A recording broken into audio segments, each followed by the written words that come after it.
channel YouTube aku, Risma Rahmawati. Hari ini aku akan ngasih kalian tips atau informasi tentang seputar pertanyaan-pertanyaan apa aja sih yang biasanya ditanyakan ketika teman-teman ujian skripsi. Tapi sebelum aku ngasih tips lebih lanjut, jangan lupa kalian like, comment, dan juga subscribe-nya. Asik. Oke. Teman-teman, ayo, siapa ini yang baru ngerjain skripsi? Atau yang baru mulai ngerjain skripsi? Yang sudah setiap hari begadang ngerjain skripsi? Ya, mahasiswa-mahasiswa akhir atau mahasiswa-mahasiswa semester legend. Semester legend itu berapa? Semester legend itu yang sudah 8 semester ke atas. Nggak apa-apa, tetap semangat. Enggak, 8, 9, 10 masih normal. Mungkin 10 ke atas itu sudah 9, 10 itu sudah mahasiswa legend ya. Biasanya kalau mengerjakan skripsi itu ada yang 7 semester, 8 semester, ya 9 semester lah. Paling pol itu 10 semester. Kalian yang baru ngerjain skripsi, semangat cepet lulus, kemudian cepet mendapatkan pekerjaan, atau mungkin ada yang membuka usaha sesuai yang diinginkan. Hari ini aku mau kasih kalian tips atau informasi-informasi apa aja sih yang biasa ditanyakan ketika teman-teman sidang skripsi. Kalau ngomongin tentang skripsi, ngomongin tentang sidang, aku tuh jadi pengen loh ya sekolah lagi. Doain ya teman-teman biar bisa sekolah lagi. Insya Allah tahun depan bisa sekolah lagi, bisa sampai doktoral, amin. Tips yang pertama yang biasa ditanyakan, aku mau ngasih tipsnya dulu, kemudian nanti di akhir aku mau kasih tambah-tambahan teknik tambahan yang bisa buat teman-teman memperlancar sidang skripsi. Apa aja? Yang pertama yang biasa ditanyakan adalah judulnya. Kok bisa judul? Iya, judul skripsi teman-teman itu apa? Judulmu apa, Mas, Mbak? Ada nggak sih kalau orang itu ditanya tentang judul tapi nggak tahu? Bisa jadi karena plagiasi. Dan ini hati-hati, jangan sampai seperti itu. Ada juga mahasiswa itu yang tipe-tipenya grogi gitu ya. Grogi banget. Grogi, kemudian ngeblank saat berhadapan dengan dosen pembimbing, langsung hilang semuanya, entah kemana ya, hafalannya atau bacaannya, atau kemarin-kemarin itu sebetulnya juga mengerjakan sendiri skripsinya ya, bukan skripsi hasil nembak. Hayo, hati-hati, jangan seperti itu. Kerjakan sendiri itu akan menjadi kesan yang indah. Begadang ngerjain skripsi itu rasanya seperti ini. Kerjakan sendiri, akan ada momen atau kepuasan sendiri kalau teman-teman itu ngerjain sendiri. Kalau misalnya sharing dengan teman, berbagi dengan teman, dibantu itu nggak masalah, tapi tetap yang utama itu ya kalian sendiri yang mengerjakan, biar terkesan gitu loh ya. Jangan hanya di kampus itu terkesannya jadi kupu-kupu. Apa itu? Kuliah pulang, dan jajan. Yang pertama judul, misalnya judulnya itu narasi perempuan dalam novel Burung-Burung Manyar dengan teori teori feminisme misalnya, atau aspek keruangan dalam Surga Sungsang karya Triyanto Triwikromo dengan pendekatan pasca kolonial. Itu dulu penelitianku ya, aspek ruangan dalam novel Surga Sungsang karya Triyanto Triwikromo dengan pendekatan dengan teori pasca kolonial. Pasti judul itu akan ditanyakan, kenapa judulmu itu? Kenapa mengambil itu? Kemudian yang kedua yang biasa ditanyakan adalah latar belakang masalah. Kenapa teman-teman mengambil masalah itu? Kenapa mengambil narasi perempuan pada novel Burung-Burung Manyar? Kenapa aku ini mengambil aspek-aspek ruangan dalam Surga Sungsang karya Triyanto? Alasannya apa? Mengambil objek penelitian itu. Ini yang harus digarisbawahi, yang menjadi penting dan yang harus teman-teman ingat. Ingat. Kalau teman-teman mengadakan penelitian itu berangkat dari masalah. Kira-kira masalah yang teman-teman temukan dari objek misalnya, kemudian dari masyarakat yang teman-teman lihat, teman-teman amati, kan lain-lain ya, dari ilmu eksak atau ilmu humaniora itu kan nanti beda-beda lah masalah yang ditemukan sesuai dengan bidang teman-teman masing-masing deh.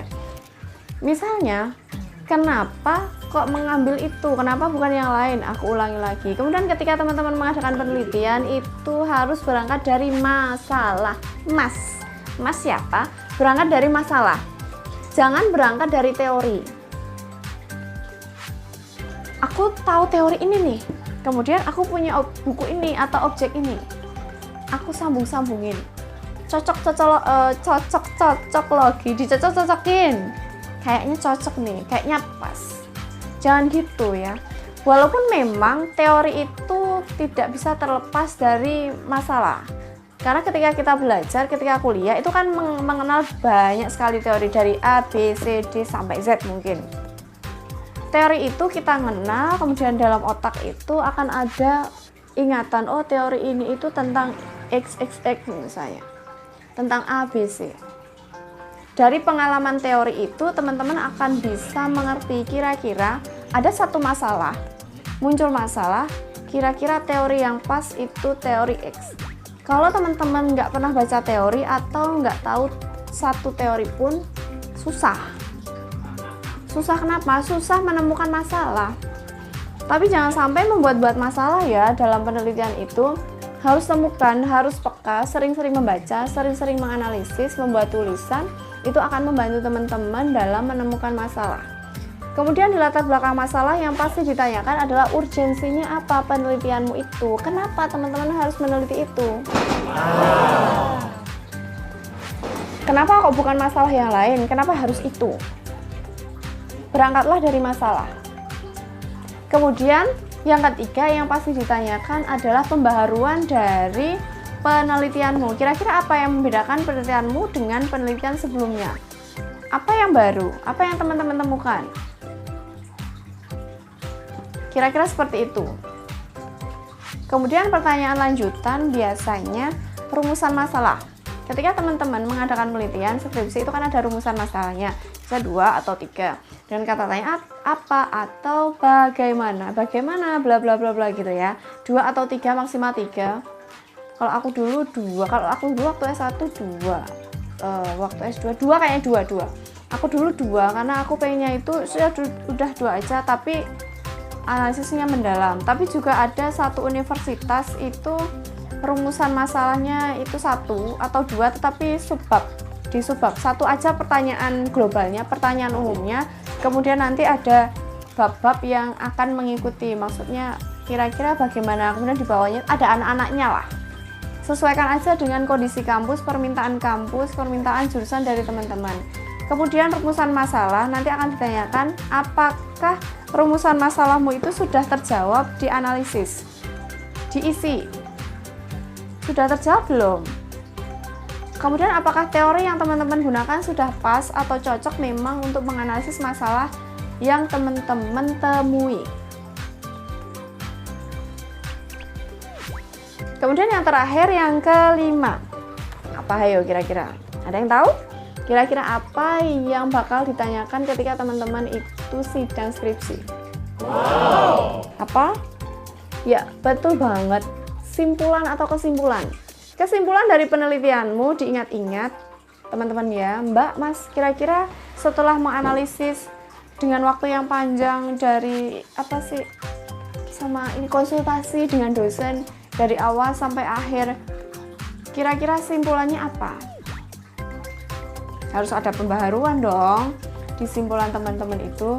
Ya kalian ya, jangan sampai lupa. Yang biasa ditanyakan itu 1-5. Hasil dari penelitian teman-teman itu apa? Kemudian di luar ini ya, di luar tentang materi secara teknis, ketika teman-teman mau ujian skripsi, ini dari masukan dari aku pribadi, tambahan dari aku pribadi, teman-teman usahakan dalam keadaan fit, kemudian badannya enak, riang, gembira, harus sumringah. Ketika masuk di ruangan mau sidang, senyum, baca doa, minta restu kepada orang tua, ini penting. Semakin banyak doa itu semakin baik, kekuatan loh ya doa itu. Sudah minta doa, masuk di ruangan dengan senyum, dengan bapak ibu penguji harus senyum.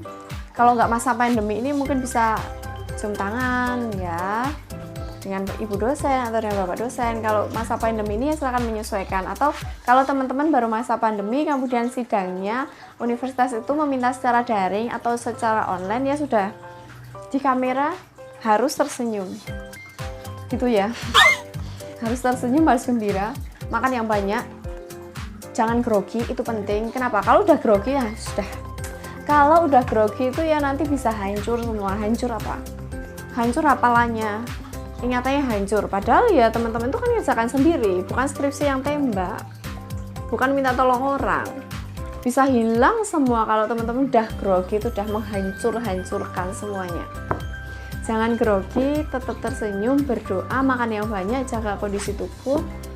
Kemudian ya anggap aja, maksudnya dosen itu kan juga nggak bakalan ya, dosen itu kan nggak makan mahasiswa, nggak makan mahasiswa. Cuman memang karakter bapak ibu dosen itu kan memang berbeda-beda, pembawaannya berbeda-beda. Ada yang memang slow aja, kalau bahasa anak sekarang itu santuy aja, ada yang gitu. Tapi ada juga yang serius. Tapi pasti kok bapak ibu dosen itu niatnya baik, membimbing baik, kemudian menguji baik, insya Allah akan dilancarkan. Jangan grogi ya teman-teman. Apalagi yang belum, udah kayaknya 1-5 nanti bisa baca di deskripsi, di rangkuman akan aku tulis 1-5 itu poinnya apa dan poin tambahan. Kalau nanti aku temukan sesuatu hal yang baru, akan aku buat video di segmen kedua. Tapi ini yang pertama dulu aja, cukup ini aja. Berapa menit ya aku ngomong, semoga nggak kelamaan, nggak bosen. Nah, kalau teman-teman ngerasa konten aku bermanfaat, video hari ini bermanfaat, jangan lupa teman-teman subscribe. Kalau ada pertanyaan jangan sungkan-sungkan, langsung aja di kolom komentar, atau lari ke Instagram juga boleh, lari ke Facebook juga boleh. Santai aja ya. Terima kasih. Wassalamualaikum warahmatullahi wabarakatuh.